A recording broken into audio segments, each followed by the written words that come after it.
Do you trust him? Okay, story time. Uh, for the last 2 years, my wife and I have been trying to purchase a new car. I'm a union electrician, and the way things go, you can be on a big job or you can be on a really nice job, and then work runs out. Okay, the company might not have a space for you at the next job or whatever. You get laid off. Okay, so I've been saving up money, trying to put down on a car, and I would be laid off for 2 or 3 weeks. You got to have consistent employment. It's not like I don't make good money, but you got to have consistent employment. This has happened for the last 2 years. Okay, so this past November, I take a short call. It's 21 days. And I end up on a job with three other guys. The job doesn't seem very good. It doesn't. But, it is what it is. So one of the guys, we work together and everything, and he happens to see me come into work in an Uber and going home in an Uber. And he says, I think I'm here for you. I'm like, you're here for me? Okay, whatever. So then he says, I'm going to give you my van. I was like, all right, okay. So that next week, that weekend, it snowed. And that Sunday, I didn't go to church. It snowed real bad. But this guy comes out because his son lives out here by us. And it took him a while to get out here.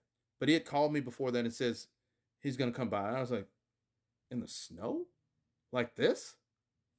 So he shows up at my door after he's dealt with his son, and he hands me the title and paperwork to his car. And I was like, oh, thank you.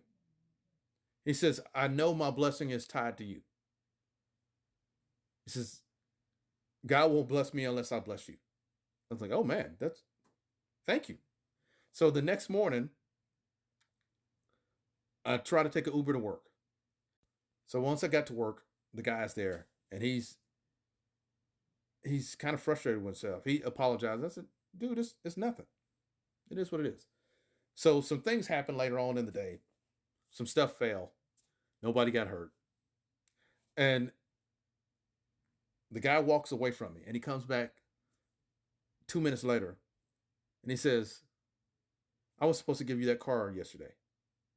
He says, God told me to give you that car, and I did something opposite. He says, when we get off today, I'm going to take you home. I was like, he drives to his house, and he empties the vehicle of his personal items. And he hands me two keys and a pair of work boots because the boots I had were trash. And I don't like buying a bunch of boots if I don't have to. I'll work them until they're done. So he gives me a pair of brand new work boots that he's had. They're still in the box, still in the paper. He gives me those, and he says, this is your vehicle now. So I get in the vehicle and I take it all the way home, and my wife's like, what are you doing? I said, the guy gave me this vehicle. And she's looking at me like, can you trust this? I said, we've got the paperwork. All we have to do now is just register the vehicle and put it in our name.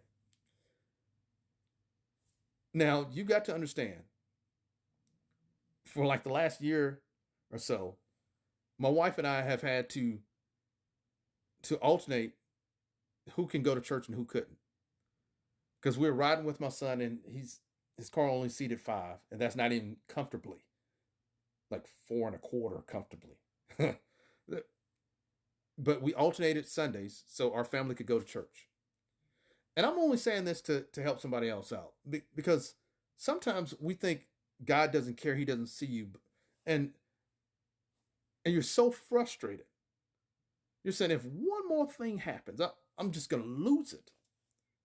And sometimes God allows things to happen to see if you trust Him. Honestly, sometimes He allows things to go on to see if you really trust Him. Because when pressure is applied, when when things aren't going well, He wants to know. that you're going to turn to him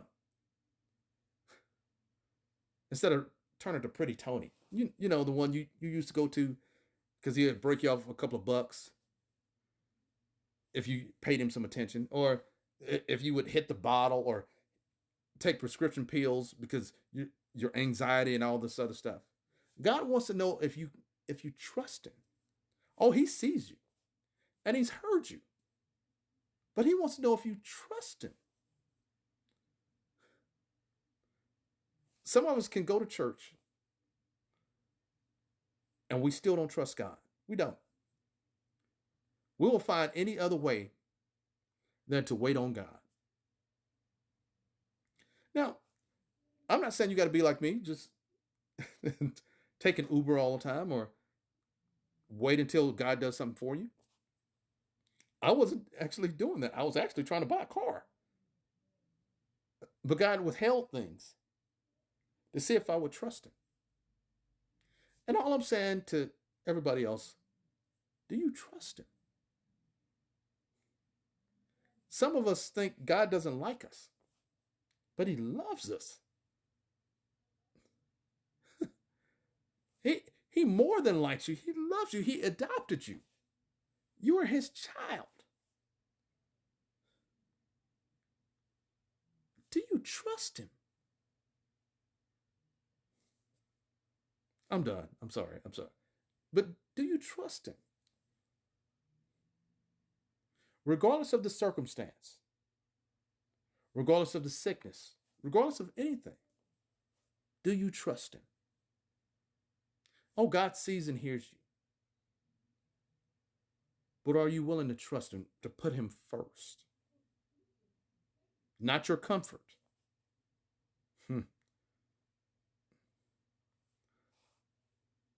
And the biggest thing with all this stuff going on, with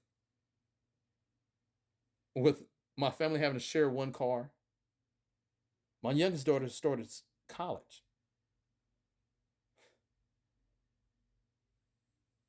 And we didn't want her to get a student loan so she could stay in the dorm.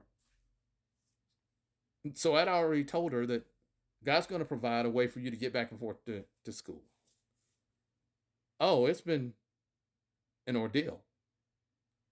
But if you can save 12 grand, 5 to 12 grand for your child to stay at home instead of you paying for her to stay on the campus? Has it been tough? Yes. Have my children been angry with me because things don't seem like they're working out? Oh yeah. But I trust God more than anything else. I trust God more than I trust myself. I put him first. And my kids are like, you always say things are going to be all right. I don't see it.